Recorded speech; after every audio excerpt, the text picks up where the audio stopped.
There are a couple of reasons why treating sleep apnea and diagnosing sleep apnea have become a major part of my practice. One is that it's an extremely common condition. So it's very easy for something so common to become a fairly major part of your practice, but also this is a very serious condition. We think about what we treat as otolaryngologists. Many conditions are disturbing to patients. They may be irritating, but obstructive sleep apnea is right up there with head and neck cancer as a condition that has the propensity to really affect people's lives, both the quality of their lives, but also the duration of their lives. And so I'm very motivated to treat this because of how serious it is.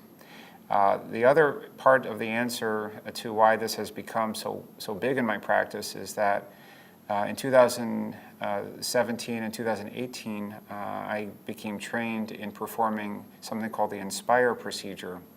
The Inspire procedure is a radically new way of treating sleep apnea because it involves implantation of a nerve stimulator to move the tongue forward.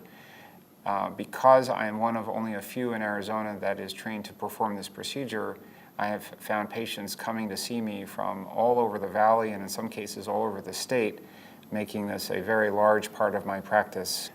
The options for treatment for obstructive sleep apnea include the gold standard for most patients, which is something called CPAP or APAP, which simply means applying positive pressure delivered through a mask to the airway at night using a small machine. And this simply prevents the airway from collapsing during sleep through higher pressure.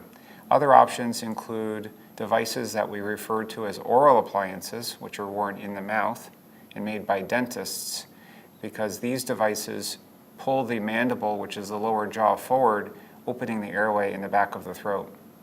The third category of treatment we'll call surgical options. And surgical options are fairly numerous. This might consist of simply performing a tonsillectomy in a patient with large tonsils, but can also include procedures on the soft palate, as well as the Inspire procedure, with Inspire being an implanted pacemaker that moves the tongue forward during sleep with inspiration.